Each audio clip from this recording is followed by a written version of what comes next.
Hello student, welcome to education the only weapon.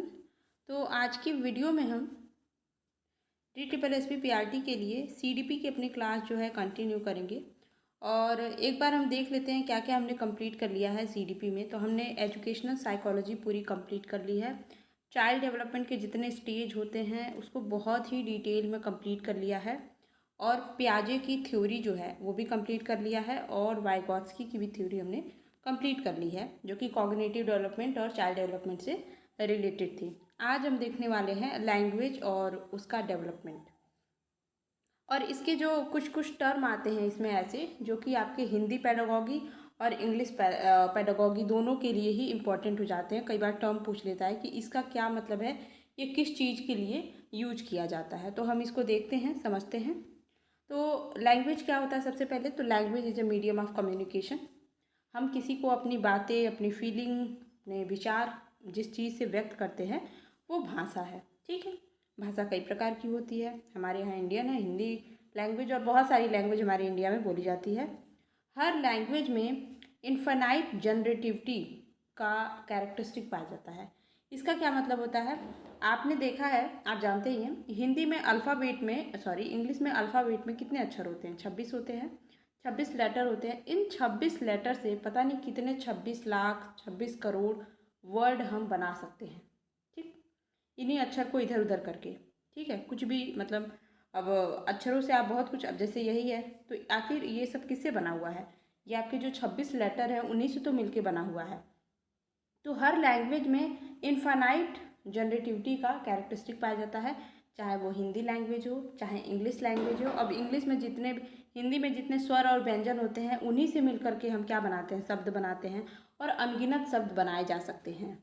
तो आपसे अगर क्वेश्चन पूछता है तो इनफाइनाइट जनरेटिविटी क्या पाई जाती है लैंग्वेज में? तो यस, पाई जाती है, क्योंकि हम बहुत सारे अनगिनत वर्ड बना सकते हैं और उनसे अनगिनत सेंटेंस भी बना सकते हैं।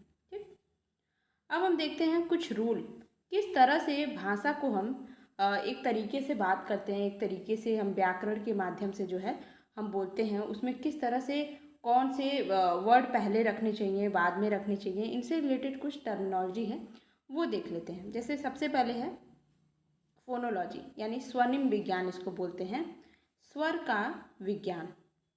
तो स्वर को किस तरह से जोड़ के दूसरा स्वर बन सकता है, या फिर स्वरों का प्रयोग हम किस तरह से करेंगे ताकि एक शब्द बन सके, इन सारी चीज़ों को हम जो है फोनोलॉजी के अंतर्गत पढ़ते हैं। ठीक है, जैसे मान लीजिए ए है, ए के साथ हम क्या जोड़ सकते हैं? ए के साथ कोई भी वर्ड जोड़ सकते हैं, तो उससे क्या बनेगा? फिर मान लीजिए टी है, इसके साथ हम क्या जोड़ सकते हैं? आर जोड़ सकते हैं, तो इससे कुछ वर्ड बनेगा। बट इसके भी कुछ तरीके होते हैं। जैसे कि मान लीजिए आपने हिंदी में पढ़ा होगा संयुक्त व्यंजन, व्यंजन पढ़ा होगा आपने, उसमें क प्लस स जोड़ते हैं तो छ बनता है। ठीक है, if I am not wrong, तो ऐसे बनता है। बट हम इस तरह से नहीं जोड़ सकते हैं, तो इससे इससे कोई वर्ड नहीं बनेगा। जैसे हम र और प नहीं जोड़ सकते हैं, इस तरह से कोई वर्ड नहीं बन सकता है। तो इसका भी एक तरीका होता है किसी वर्ड को, किसी स्वर को जोड़ करके नए स्वर के निर्माण के लिए। ठीक है, तो स्वर का एक तरह से हम किस तरह से इससे शब्द बना सकते हैं, ये सारे जितने भी डिटेल होते हैं, नियम, तरीके, ये सब कुछ हम फोनोलॉजी के अंतर्गत देखते हैं। स्वरों का निर्माण, शब्दों का निर्माण एक सिस्टमेटिक वे में किस तरह से हम स्वरों का प्रयोग करके कर सकते हैं, उसको हम बोलते हैं फोनोलॉजी के अंतर्गत देखते हैं। ठीक, एक और टर्म है फोनिम।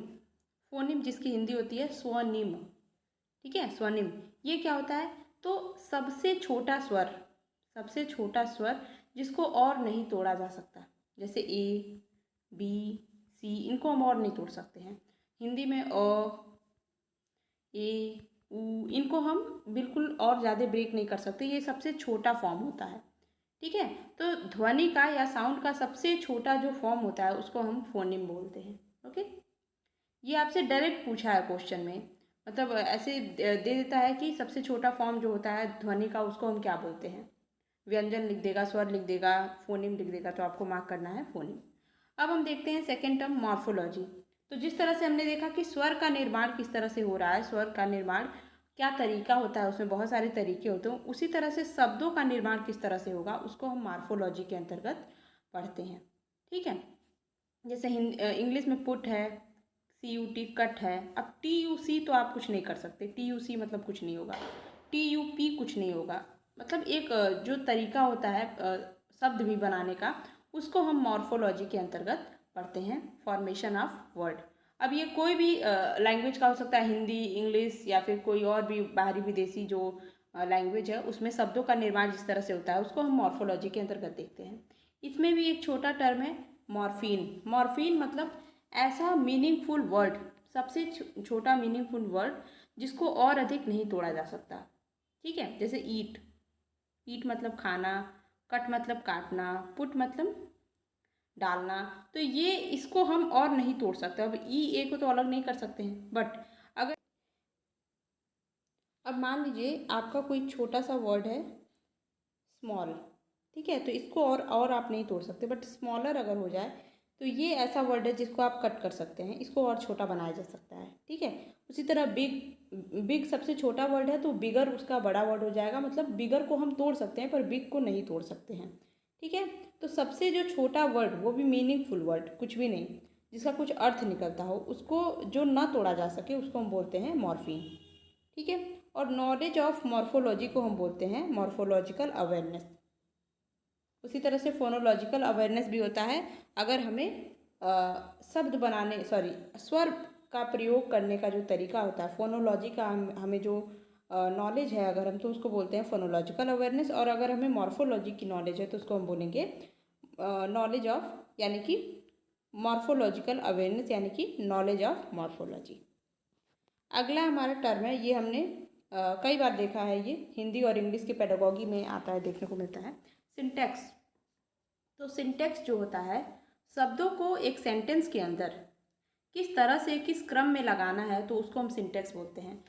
तो आपने जो जनरल जो ग्रामर हम पढ़ते हैं कि subject plus verb plus object, जैसे आई एम गोइंग, ओके, तो ये एक तरीका होता है कि सबसे पहले सब्जेक्ट लगेगा, फिर वर्ब लगेगा, फिर ऑब्जेक्ट लगेगा। अब आप ऐसा नहीं कर सकते कि वर्ब को पहले एम आई गोइंग नहीं कर सकते हैं, या फिर हमारे ऑब्जेक्ट नहीं पहले आ सकते हैं। एक तरीका होता है जिस तरह से हम बोलते हैं। ठीक है, अब मान लीजिए मैं बोल रही हूँ कि जैसे मैं कहीं जा रही हूँ, तो कहीं मैं जा रही हूँ, या फिर जा रही हूँ मैं कहीं, तो इस टाइप से मैं नहीं कर सकती। मतलब एक तरीका होता है, सिंटेक्स उसी को बोलते हैं कि शब्दों को वाक्य में जिस तरह से फिट करना है, लगाने का जो क्रम बताया गया, जो रूल बताया गया, उसी को हम सिंटेक्स बोलते हैं। इसके क्वेश्चन कैसे आते हैं, आपको कोई शब्द कोई वाक्य लिख देगा जो कि इधर उधर जो वर्ड उसके इधर है, कोई सब्जेक्ट यहाँ है, वर्ब यहाँ है, ऑब्जेक्ट यहाँ है, इस तरह से करके, और उसमें बोल देगा कौन सिंटैक्टिकली जो है इनकरेक्ट है। तो आपको वहाँ पे देखना पड़ेगा कि कहाँ पे सब्जेक्ट वर्ब ऑब्जेक्ट या फिर जो भी वहाँ सिचुएशन के अकॉर्डिंग सही लग रहा है सेंटेंस, वो है या नहीं। ठीक, तो कुल मिला के ये ऑर्डर की बात करता है। अब हम देखते हैं सिमेंटिक्स। तो सिमेंटिक्स क्या होता है, सेंटेंस के अंदर जो वर्ड लिखे हैं वो मीनिंगफुल है या नहीं। ठीक है, तो जैसे कि माई बुक इज सिक, मेरी बुक जो है बीमार है। माई फ्रेंड इज सिक, मेरा जो दोस्त है वो बीमार है। इन दोनों में से कौन सा सही लग रहा है। देखिए, इसमें सब्जेक्ट भी बिल्कुल सही स्थान पे है, वर्ब भी बिल्कुल सही स्थान पे है, और आपका जो ऑब्जेक्ट है वो भी बिल्कुल सही स्थान पे है। बट ये मीनिंगफुल नहीं है, क्योंकि बुक बीमार नहीं पढ़ सकती है। Book is a non living thing, and my friend is sick, this is okay because my friend is a living being, और वो बीमार पड़ सकता है। तो ये मतलब है, सिमेंटिक्स मतलब होता है कि मीनिंगफुल तरीके से सेंटेंस के अंदर वर्ड को लगाना। Okay, I hope you understand. अब हम अगला टर्म देखते हैं, प्रेगमेटिक्स। प्रेगमेटिक्स क्या होता है, प्रेगमेटिक्स होता है कि हमने रूल, तरीके, ये सारी चीज़ें तो देख ली भाषा के लिए, लैंग्वेज के लिए।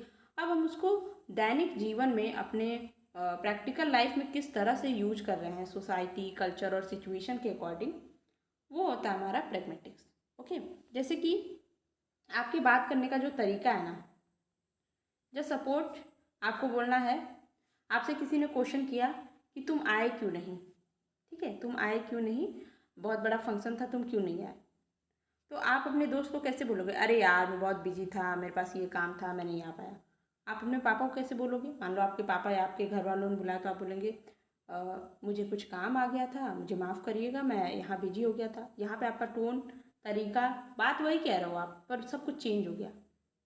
तो आपका जो सिचुएशन के अकॉर्डिंग अपनी बातों को कहने का जो तरीका होता है, वही हम प्रैग्मेटिक्स में यूज़ करते हैं। कल्चर की बात करें तो सब जगह जैसे राजस्थानी में थारो मारो करके बात करते हैं, गुजरात में कुछ और तरीका करके बात करते हैं, यूपी बिहार में कुछ और तरीके होते हैं बात करने के।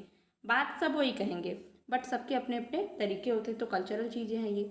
फिर सिचुएशन के अकॉर्डिंग, जब जैसे अभी मैंने बताया कि आप अपने दोस्त से किस तरह से बात कर रहे हो, फिर अपने बड़ों से किस तरह से बात करोगे।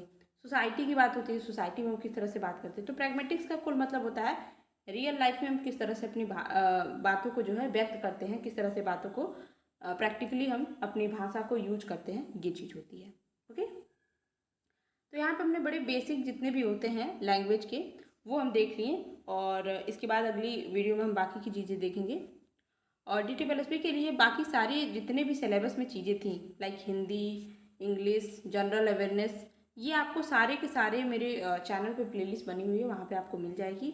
और दूसरी चीज़, आपको डेली करंट अफेयर जो है शॉर्ट फॉर्म में मिल जाता है, जिसका PDF आपको मेरे टेलीग्राम पे फ्री ऑफ कॉस्ट मिल जाता है।